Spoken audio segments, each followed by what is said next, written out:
자, 안녕하십니까. 마지막 시간이 되겠습니다. 자, 김말고사 대비 3 서양 근세사 한번 보겠습니다.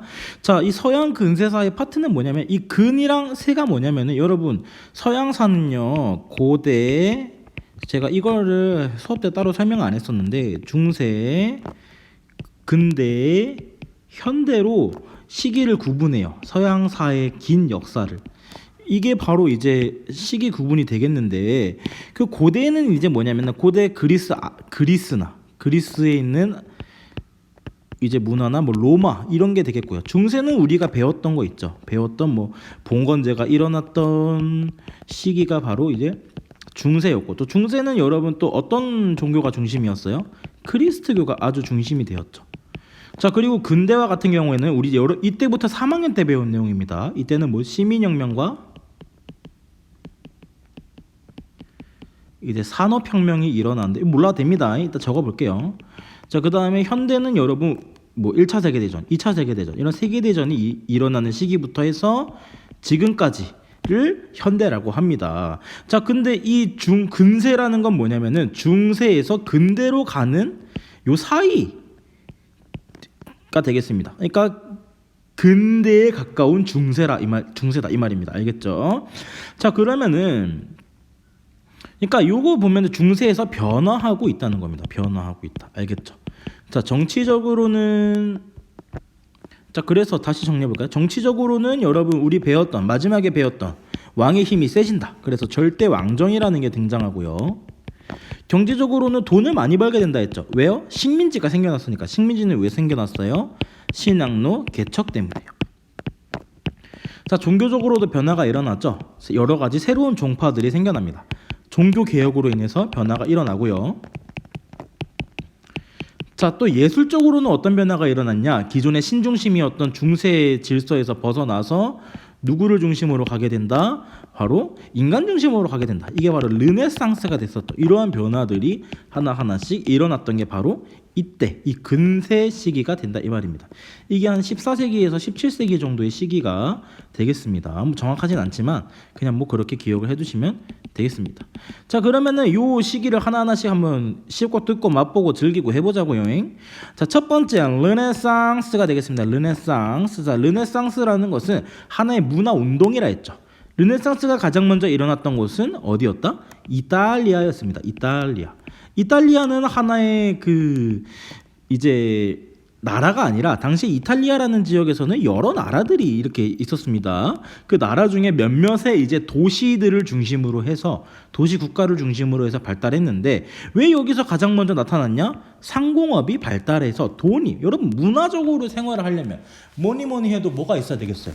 뭐니 해도 머니가 있어야 되잖아요. 그죠? 그래서 당시 이탈리아는 상공업이 발달했던 지역이었기 때문에 가장 먼저 문화적으로 발전할 수 있었다라는 것이 되겠습니다. 자, 그러면 특징은 뭐냐면은, 자, 보세요. 인간의 신체와 감정을 자유롭게 표현하는 인문주의를 기반으로 했다는 겁니다. 그러니까 누가 중심이었다? 인간 중심이었다는 거예요. 여러분 원래 중세 시대 때는요, 누가 중심이었어요? 오롯이 신이 중심이었다라는 것을 알 수 있었죠. 그래서 이때로 가면, 르네상스 시기에 가면은 인간의 몸을 아주 자유롭게 표현해요. 그래서 뭐 상당히 여러분 보기 약간 읍시한 민망한 그림들도 많았잖아요. 그죠? 민망한 그림도 많았고 이전에 비해서 그림 기법도 상당히 발전했고 이런 걸 알 수 있죠. 왜요? 인간에 대해서 관심이 많이 생겼기 때문이라는 거죠.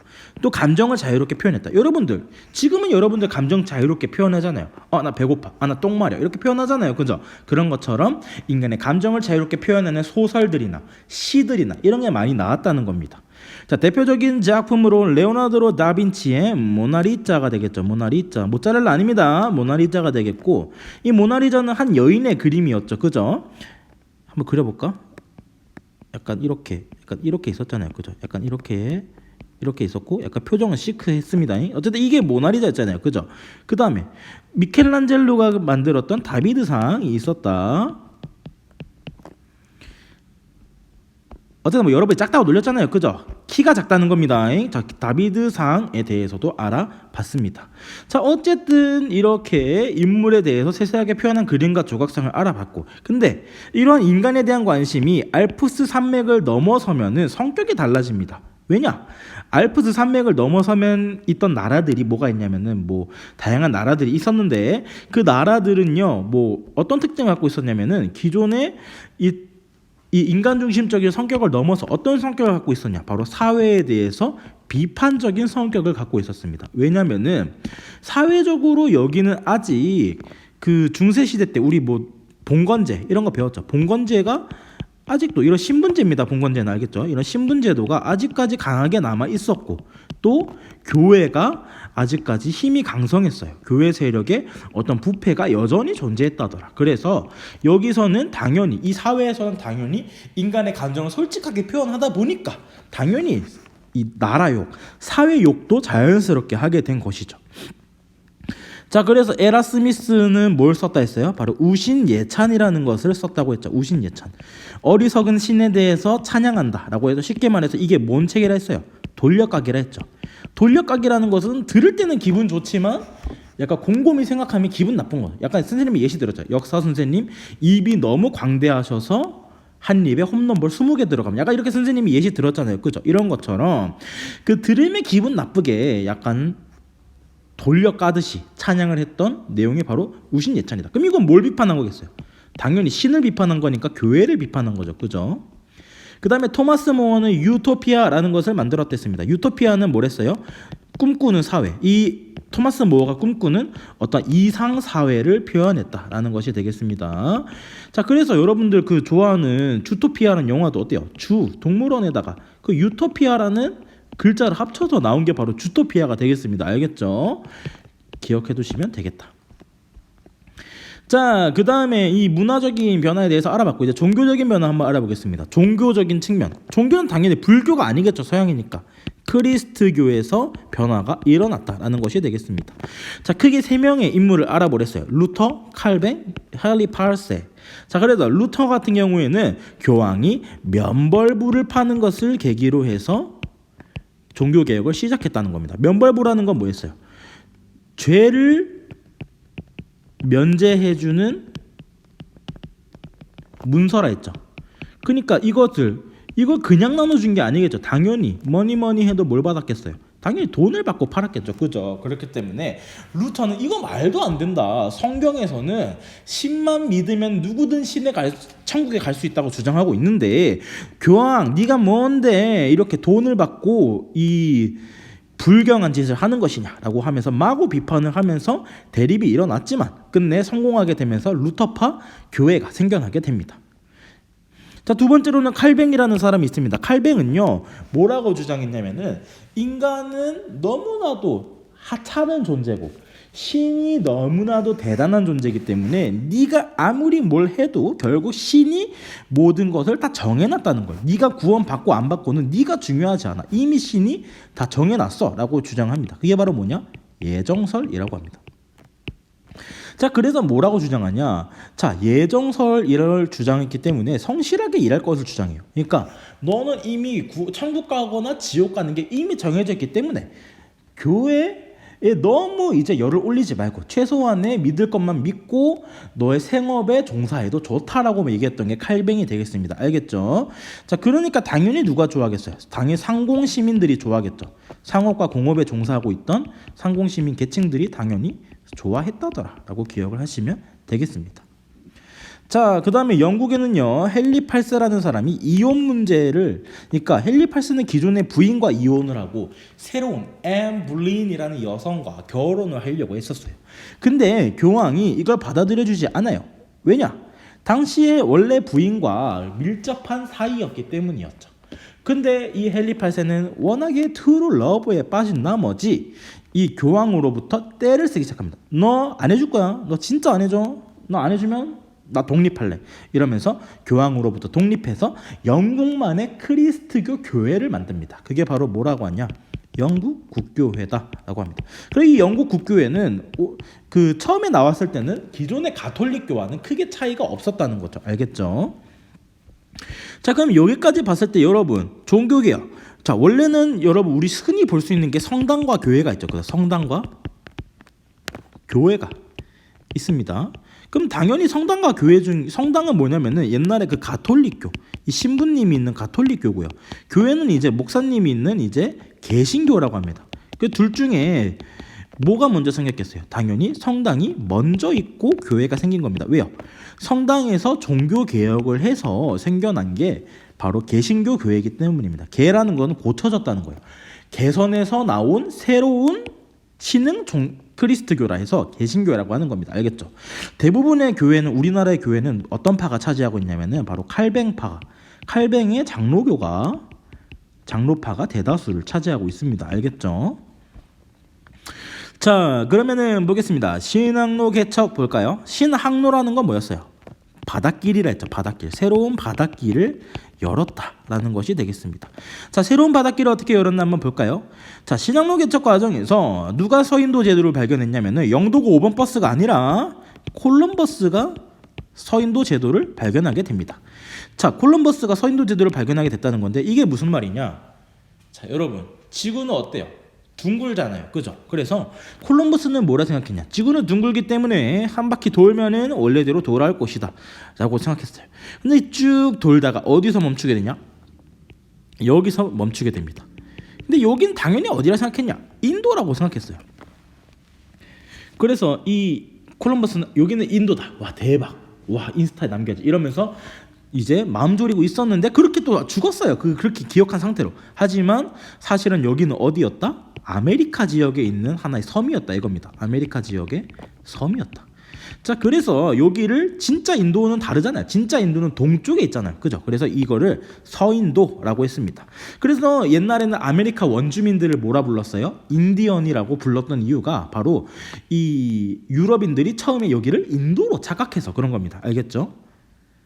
자, 그 다음에 두 번째 인물은 누구냐면은 바스쿠 다가마. 집에 다 가라는 게 아니라 바스쿠 다가마입니다. 바스쿠 다가마라는 인물은 희망봉이라는 데를 지나서 이제 인도에 도달을 합니다. 자, 희망봉이라는 것은 이제 자, 유럽이 여기 있고요. 아프리카가 이렇게 있고 뭐 아시아가 이렇게 있는데 인도는 이렇게 뿌쭉 튀어나와 있어요. 근데 유럽이 그냥 이렇게 가면 되겠지만 여기는 당시에 이슬람 상인과 이탈리아 상인이 장악하고 있었기 때문에 이쪽 길로는 갈 수가 없었어요. 그럼 어떻게 가야 되냐? 이렇게 돌아서 가야 됐단 말이에요. 근데 콜럼버스는 이쪽으로 가다가 뜬금없이 서인도 제도를 발견한 거고요. 그 바스크 다가마는 이쪽으로 가서 여기에 도착했다는 겁니다. 그러면 여기를 지나가야 됐어요. 여기가 바로 뭐였냐? 희망봉이라는 겁니다. 여기만 지나면은 인도에 갈 수 있다는 희망을 가져라 라고 하면서 여기를 희망봉이라고 불렀던 거예요. 왜냐면은 당시에 이쪽 지역이 상당히 물살이 거셌기 때문에 엄청나게 뚫기가 힘들었어요.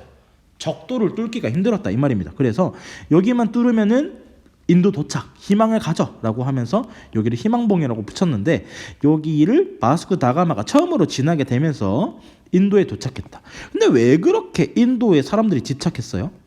선생님이 말했죠. 인도에선 당시 뭐가? 향신료, 후추 같은 향신료가 유행했다는 겁니다. 왜요? 당시에 옛날에는 냉장고가 발전하지 않았기 때문에 고기가 약간 상해도 먹어야 됐단 말이에요. 근데 비릿한 맛 그대로 먹을 수 없잖아요. 그래서 약간 그 맛을 없애줄 수 있는 후추와 같은 향신료들을 구했는데 인도에서 가장 많이 나왔다더라라는 거죠. 자, 이것이 더 나아가면서 누가 최초로 세계 일주를 달성했냐? 마젤란이라는 사람이 최초로 세계 일주를 시도하고 완수를 하진 못했죠. 마젤란이. 왜요? 마젤란은 오는 길에 이 아시아 지역에서 원주민의 공격을 받고 죽게 됩니다. 알겠죠? 자, 한편 이 신학로 개척의 결과 어떻게 되냐면은 여러분 이거 한번 보세요. 자, 유럽이 있습니다. 유럽이 이 원래는 아시아 인도를 찾아가려는 기나기는 원정이었는데 가다가 뜬금없이 뭘 발견합니까? 아메리카 지역을 발견하게 되잖아요. 그죠? 아메리카라는 곳을 발견하게 돼요. 그러면은 이 유럽이 이제 여기를 어떻게 하냐면은 여기에 가서 여기 사람들을 마구 괴롭히고 문명을 파괴하고 여기에 있는 많은 자원들을 약탈해 옵니다. 약탈. 알겠죠? 침략을 하고 약탈을 하게 됩니다. 그러면서 여기에 이제 뭘 가져오냐면은 뭐 금이나 은도 가져오고요. 그 다음에 농장을 운영해서 뭐 설탕이나 아니면 담배 같은 것들을 재배해서 가져오는데 너무 많은 아메리카 사람들을 죽였기 때문에 당시 아메리카에는 사람이 없었어요. 그래서 유럽에서는 어디에서 사람을 갖고 오냐? 바로 유럽 밑에 있는 아프리카에서 흑인 노예를 구매해서 데려오게 되었다 이겁니다. 알겠죠? 여기에 대가를 주고 여기에서 누가 가게 됐다? 흑인 노예가 가게 됐다는 겁니다. 알겠죠? 흑인 노예. 그래서 우리 지금 미국에서도 흑인이 많이 살고 있잖아요. 아메리카에도. 근데 그 흑인들이 원래 맨 처음부터 살았던 게 아니라 유럽에 의해서 강제로 팔려갔던 사람들을 말합니다. 그래서 여기 농장에 가서 강제로 노역을 했다더라라고 기억을 하시면 되겠습니다. 그러면 지금 어때요? 세 개의 대륙이 삼각형을 이루면서 무역을 하고 있죠. 이 중간에 끼고 있던 바다가 어디냐? 바로 대서양이라고 합니다. 대서양. 알겠죠? 자, 그래서 이 신항로 개척의 결과 무슨 무역 체제가 형성됐다? 대서양을 바탕으로 해서 삼각 무역 체제가 형성이 되게 된 거죠. 알겠죠? 삼각이라는 건 뭐예요? 유럽, 아메리카, 아프리카가 되겠습니다. 이해되시죠? 자, 그러면서 유럽에서는 당연히 많은 양의 금과 은이 들어와요. 자, 금과 은이 so many 들어옵니다. 그러면 당연히 유럽의 물가는 당연히 어떻게 되겠어요? 오르겠죠. 그럼 이걸 뭐라 하냐? 가격이 오른다 해서 가격 혁명이라고 합니다. 근데 이게 좋은 게 뭐냐면은 여러분 경제가 안 좋을 때 물가가 오르는 거 파국입니다. 알겠죠? 근데 경제가 좋을 때 물가가 오르는 거는 오히려 더 활발하게 경제가 이루어지고 있다. 교류되고 있다는 뜻에서 이제 긍정적인 의미로 볼 수 있거든요. 자, 그래서 이것을 가격 혁명이라고 하는 겁니다. 왜요? 당연히 이 돈이 많이 쌓이니까 물건 하나당 낼 수 있는 돈이 많아지잖아요. 그죠? 딸꾹질. 자, 그래서 이 돈을 많이 낼 수 있게 되니까 당연히 가격도 오르게 되었다 이 말입니다. 알겠죠? 배터리 없다. 빨리 하겠습니다. 자, 그 다음에 은행이나 당연히 경제가 발전하면서 은행이나 주식회사 같은 것들이 나타나게 됩니다. 이걸 뭐라 하냐? 상업이 발달했다 해서 상업혁명이라고 합니다.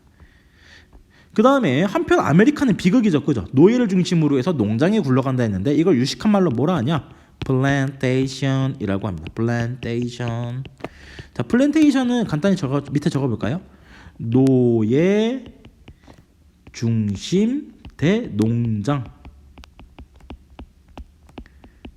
특히 어떤 노예겠어요? 흑인 노예겠죠. 흑인 노예 중심의 대농장이 운영되었다라고 기억하시면 되겠습니다. 자, 그 다음에 여기까지 해서 경제적 변화인 신항로 개척에 대해서 알아봤습니다. 자, 마지막으로 정치적 변화, 절대 왕정에 대해서 알아보죠. 자, 절대 왕정에서 절대는 뭐라 했어요? 절대는 이제 절대로 복종해 라는 뜻이었죠. 절대로 복종해라 라는 것은 누구에게? 왕에게. 그러면 당연히 이거는 왕권이 어떻게 됐다는 겁니까? 강화되었다라는 것을 보여주는 것이겠죠. 자, 이거는 최근에 배운 내용이니까 빠르게 하고 넘어가겠습니다. 자, 왕이 신으로부터 권력을 이 절대왕정의 특징은 크게 네 가지가 있었어요. 자, 왕은 신으로부터 권력을 부여받았다는 왕권 신수설이 있죠. 그러니까 깝치지 말라는 겁니다. 자, 두 번째.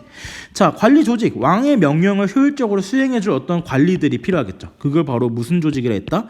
관료 제도다. 여러분들도 지금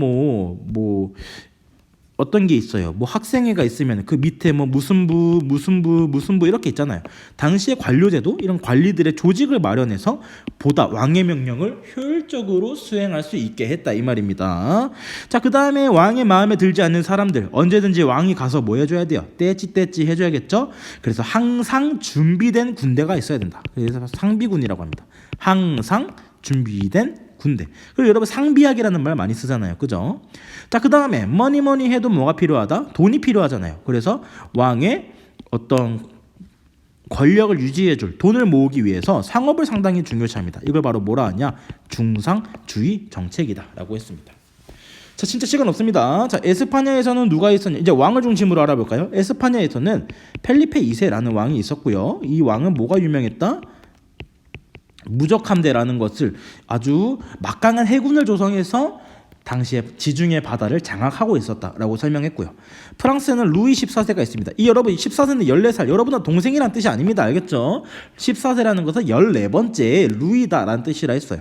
스스로 태양왕, 선 킹이라고 했고 또 콜베르라는 사람을 등용해서 무슨 주의 정책을 실시했다? 중상주의 정책을 실시했다라고 선생님과 함께 살펴봤습니다.